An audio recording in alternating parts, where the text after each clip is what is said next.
Hello guys! Good afternoon! How are you today? Ni anasad ko, ako nasad mong dalitan sa akong mga balak sa balaang Espiritu Santo. Una sa tanan, maayong hapon ka na to. O ginaot, aniya kita karon sa maayong panglawas. Kanunay, o malipayon kita uban sa atong mga mahal sa kinabuhi. So, ang Diyos, mag-auban ka na to karong magtaklaan. So atong pamation ang pulong sa Ginoo nga nag-ingon, ang balak sa espiritu sa kamatuoran. Ayaw ninyo paghukmi ang inyong mga isig katao, ang inyong mga kinaiya, wala nagparihas kamo.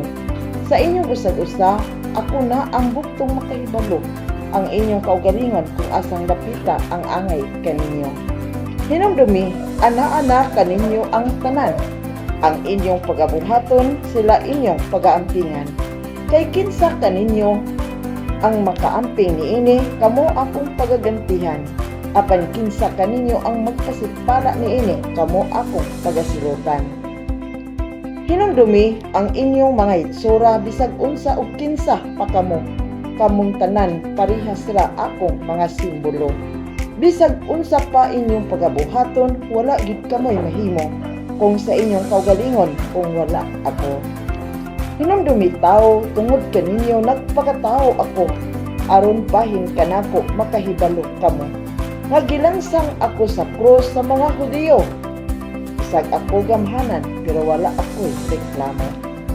Hinumdumi kamo tao, mao ang akong simbolo o larawan.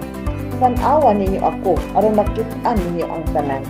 Ang inyong kaugalingon, pud ug ang uban. Kana mao ang inyong hinumduman. Kinsa kaninyo ang sinalikway karon sa uban, dili kanako siya ang bulahan. Kay anaa ako kaniya kanunay gauban-uban, kay siya nakaambit sa krus sa akong mga kasakitan. So mao ra kini guys, ug daghang salamat sa inyong pagpaminaw. Ako miingon kay ubos niyo igsuon si Ulda Balat. Maayong hapon o hangtod sa sunod nga higayon. Bye-bye!